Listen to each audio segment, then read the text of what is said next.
Hi there, sunshines. We are back with another session. In our last session, we went over an introduction to CSS, so we are just doing a continuation of that. So let's go ahead and jump into this section. So here we're learning about selectors. I'm just going to go ahead and start reading here. It says, remember that declarations are a fundamental part of CSS because they apply a style to a selected element. But how do you decide which elements will get the style? With a selector.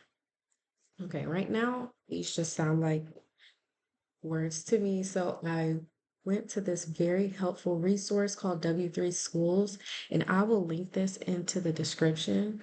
But here is a breakdown over what a selector is. As you can see here, the selector points to the HTML element you want to style.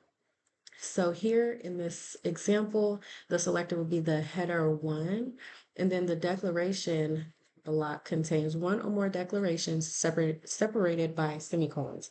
So here is the declaration, and then each declaration includes a CSS property name and a value separated by a colon here.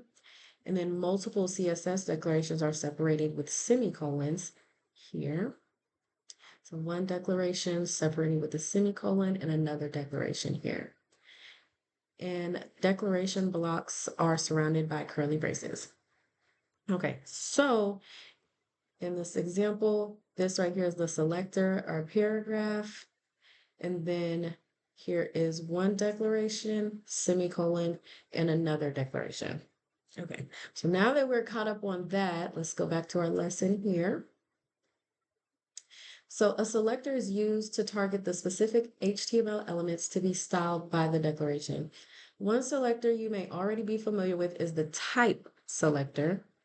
Just like its name suggests, the type selector matches the type of the element in the HTML document. Excuse me.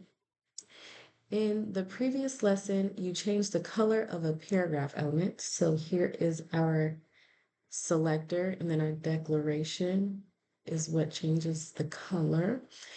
And then this is an instance of using the type selector. The element type is P, which comes from the HTML P element. Some important notes on the type selector. The type selector does not include the angle brackets. And then since element types are often referred to by their opening tag name, the type selector is sometimes referred to as the tag name or element selector. Okay, so let's go ahead and start. We're going to open our style.css file. And then on line 5, add a rule set using the type selector to target all H1 elements. Leave the declaration block empty for now. Okay, we can do that. So we saw from here what it looks like to have an H1 selector. We're going to go ahead and H1, and then just open that up with the curly brace. Okay, and then we're going to run that. Beautiful. So inside the curly braces of the H1 selector, add the declaration below. I'm going to have to copy that, paste it there.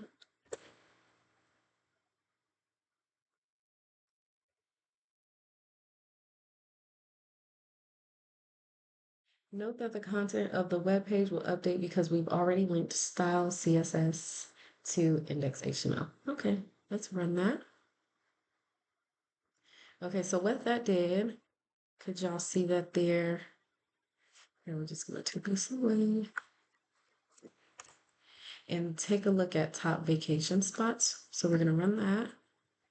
See, it was black before, and then once we added what was instructed of us, it changed the header to maroon. Okay, now we can move on. Next. All right, so we are on to the universal selector. It says you learn how the type selector selects all elements of a given type. Well, the universal selector selects all elements of any type. Targeting all the elements on the page has a few specific use cases, such as resetting default browser styling or selecting all children of a parent element. Don't worry, if you don't understand the use cases right now, we will get to them later on in our Learn CSS journey. Okay, great.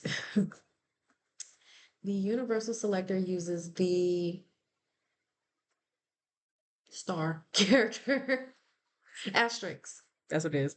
Uses the asterisk character in the same place where you specified the type selector in a rule set, like so. So here's our asterisk. When I was working with Linux, I think, or SQL, I think we call this the wild card. So we'll call it the wild card. So in order to use the universal, we're going to use this asterisk or the wild card. I don't know if that's what they call it here using CSS, but for the sake of this video, we're going to call it a wild card.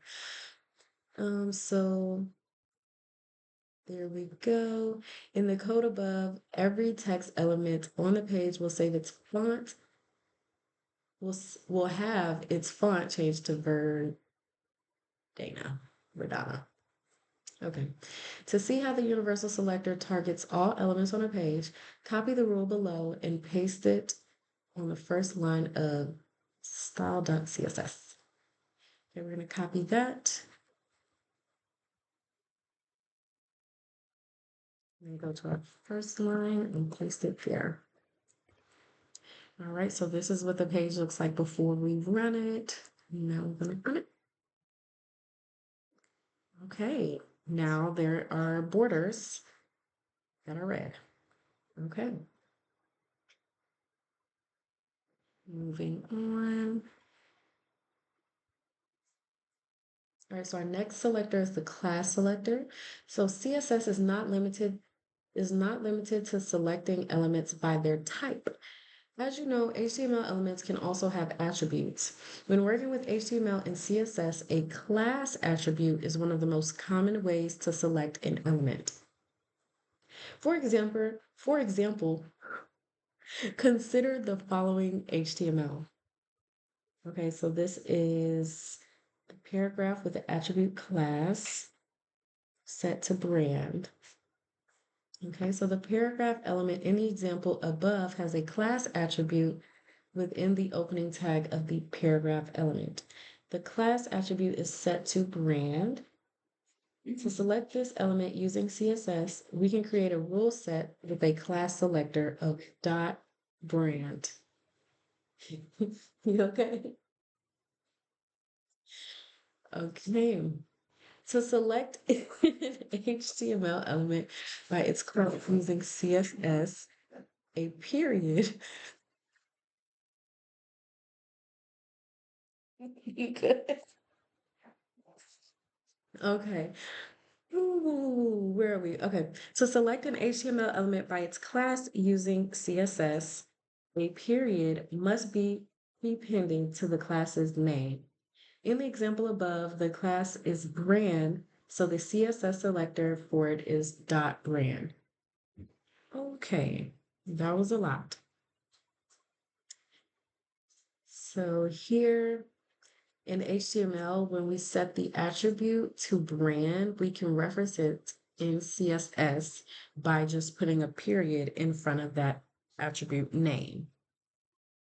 So dot brand would apply CSS to brand in our HTML.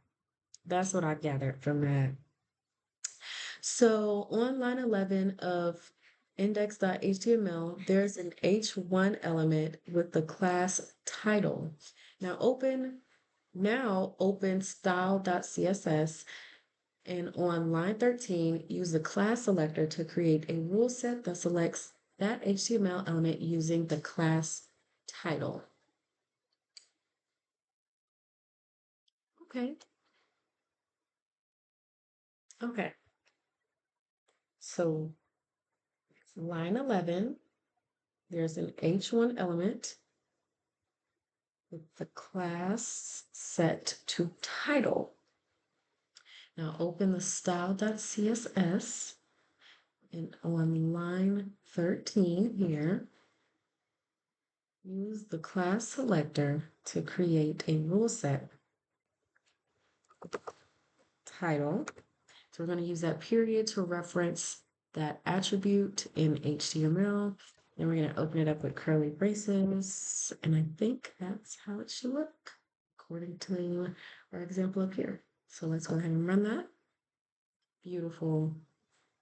So inside the curly braces of the dot title selector, I have the declaration. We're going to go ahead and copy that and paste it here.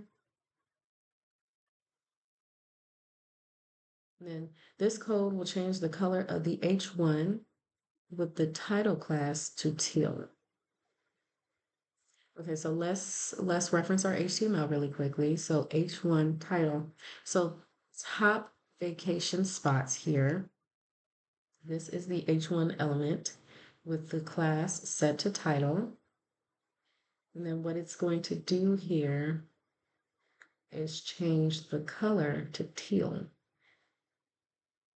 All right, so let's run that. And lo and behold, it is indeed teal.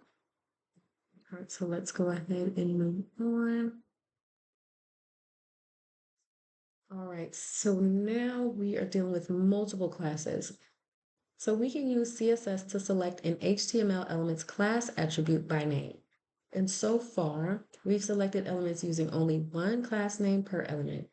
If every HTML element had a single class, all the style information for each element will require a new class. Luckily, it's possible to add more than one class name to an HTML element's class attribute. Okay. For instance, perhaps there's a heading element that needs to be green and bold. You could write two CSS rule sets like so.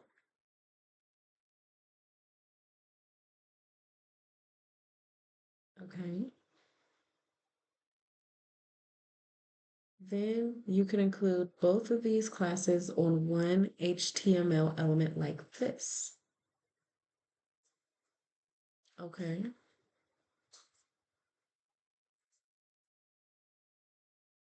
Okay, so let's break this down really quickly just to make sure that I'm understanding. So perhaps there's a heading element that needs to be green and bold. So here in this example, the selector would be referencing this this HTML here. So it'll be referencing the attribute green, so dot green, and then it'll be referencing the attribute bold using dot bold. Okay, that makes sense. Then we can add multiple classes to an HTML element's class attribute by separating them with a space. Okay, this enables us to mix and match CSS classes to create many unique styles without writing a custom class for every style combination needed. Okay, so let's go ahead and get into it. In index.html on line 11, here we are on line 11, there's an H1 element with a class set to title. Add a second class named uppercase to this element. So all we have to do is separate the classes using a space, and then we're going to go ahead and type in uppercase here, and then run that.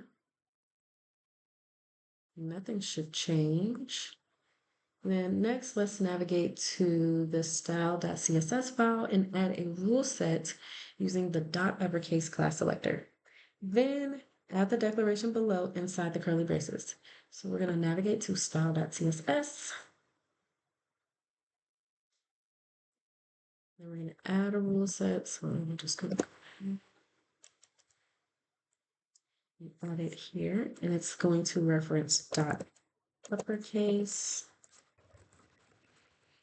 We're going to open our curly brace. Then we're going to add this declaration. We're going to copy that, paste it here. And then we're going to run that.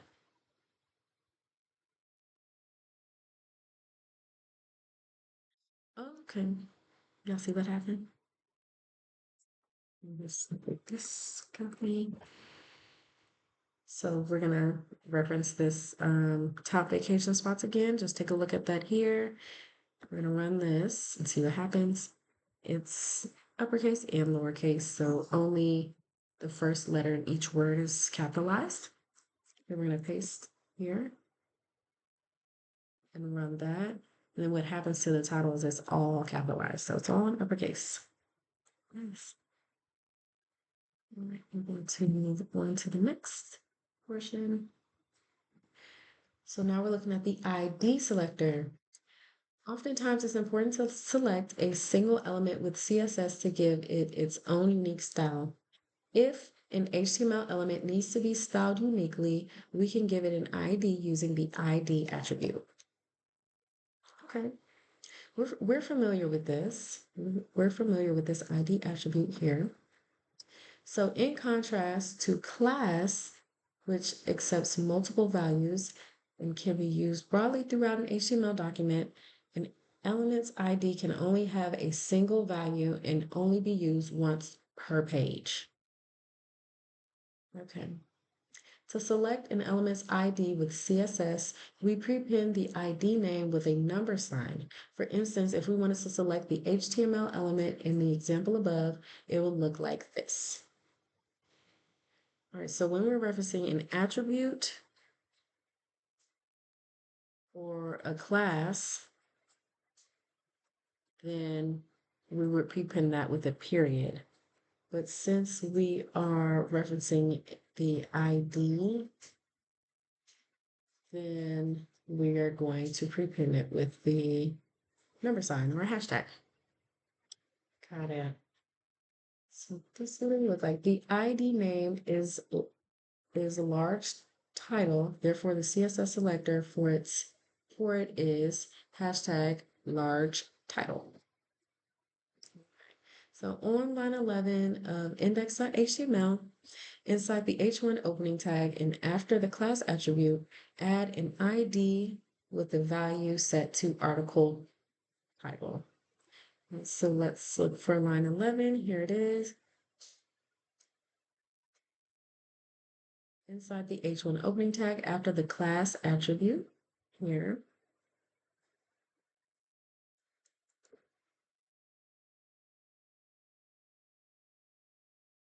I guess we're just going to add ID here and then set that equal to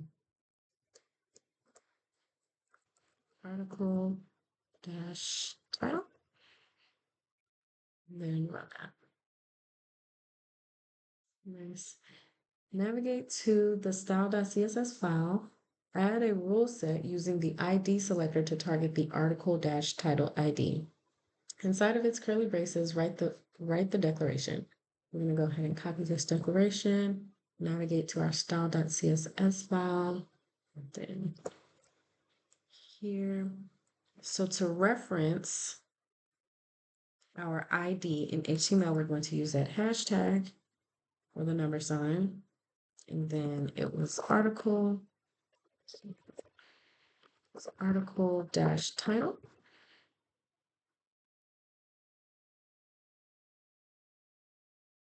Okay.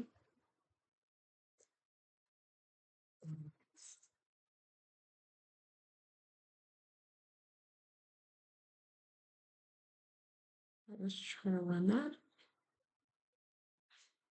Okay. Awesome. All right, let's move on.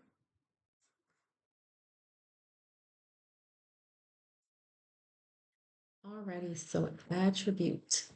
You may remember that some HTML elements use attributes to add extra detail or functionality to the element. Some familiar attributes may be href for the anchor tag and source for the image tag, but there are many more, including class and ID. The attribute selector can be used to target HTML elements that already contain attributes.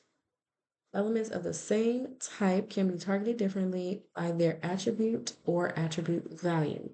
This alleviates the need to add new code like the class or ID attributes. Attributes can be selected similarly to types, classes, and IDs. Okay. The most basic syntax is an attribute surrounded by square brackets. And in the above example, href would target all elements with an href attribute and set the color to magenta. And it can get more granular from there by adding type and or attribute values. One way is by using type row square brackets attribute with a wildcard and set that equal to the value. Interesting. In short, this code selects an element where the attribute contains any instance of the specified value. Let's take a look at an example.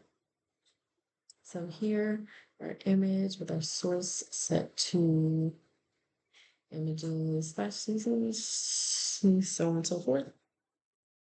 The HTML code above renders two image elements, each containing a source attribute with a value equaling a link to an image file. Now take a look at the CSS code above. The attribute selector is used to target each image individually.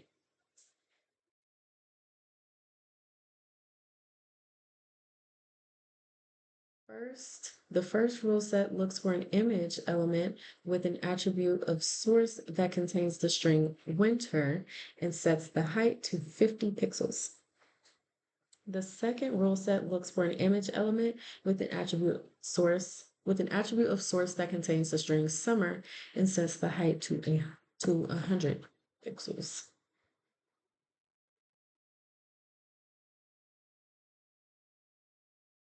Okay, so in CSS, we're just gonna put square braces.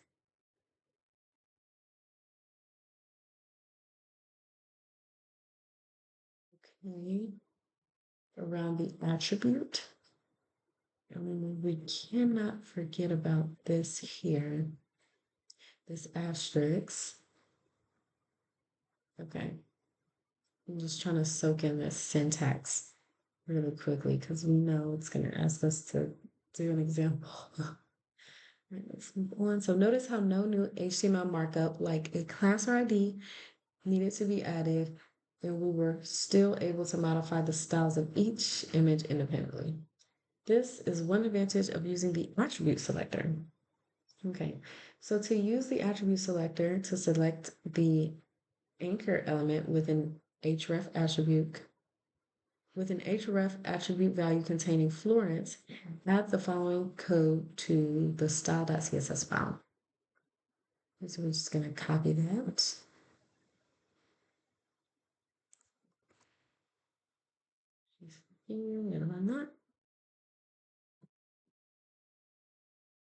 Next, in the style.css file, use the attribute selector to select the anchor element that has an href attribute value containing Beijing. Add a declaration of color set to light blue to make the link appear light blue. Okay, we can do that. So now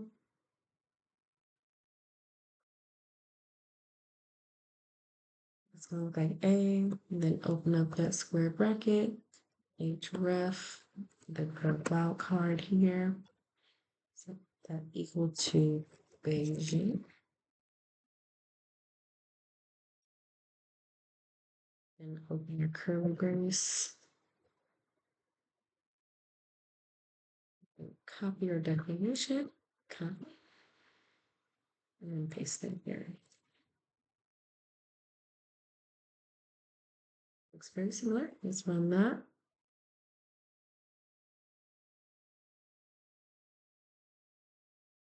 Okay, so that learn more is what changed when we added the CSS. So finally, use the attribute selector to change the anchor element that has an href attribute value containing soul to light pink. So we're going to do the same thing. We're going to use that anchor selector.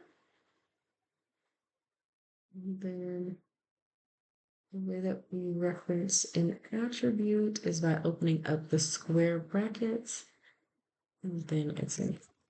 href attribute, we're going to use that wildcard, set it equal to so. We're going to open up our curly braces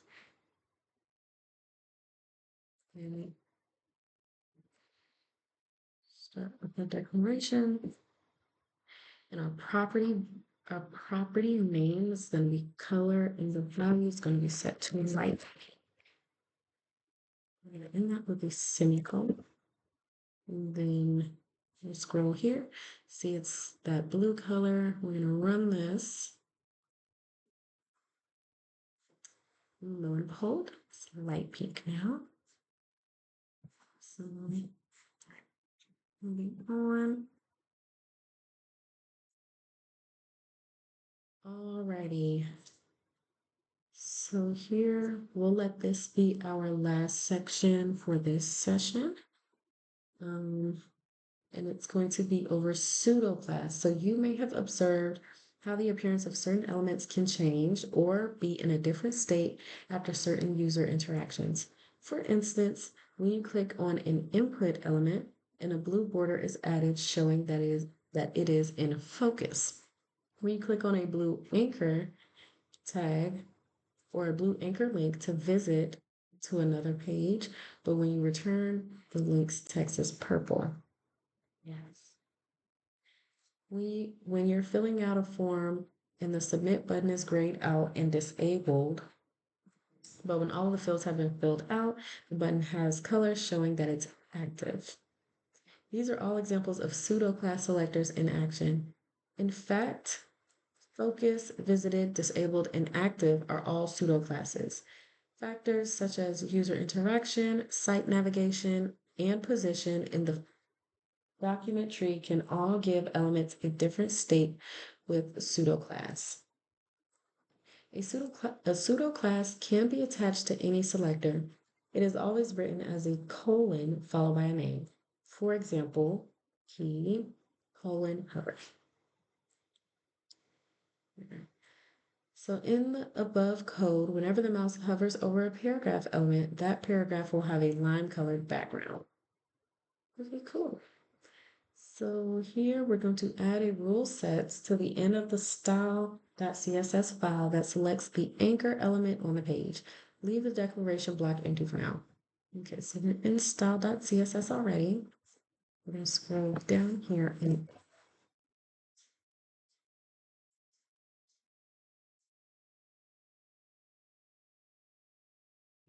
I think this is how we're doing here. Let's run that. Okay, yep.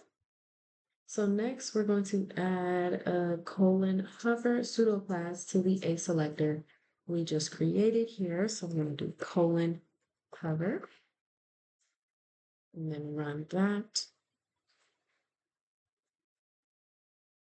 Lastly, set the text color to dark orange by adding the following CSS declaration inside the declaration block.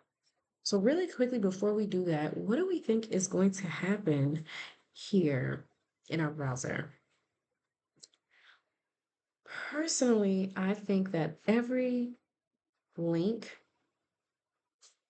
anytime we hover over every link, it's going to turn dark orange. That's what I think this is saying. So let's see here. Oh, I didn't read that part. So we're gonna run that. All right, and let's try to hover. Yep, turns into orange. Yep, all of them. Okay, that's pretty cool. All right. Is that all we have for today? Let's see. Yep. Okay, so we're just going to go ahead and end it there. We will pick back up in our next session on classes and IDs. And until next time, sunshines. Let's see.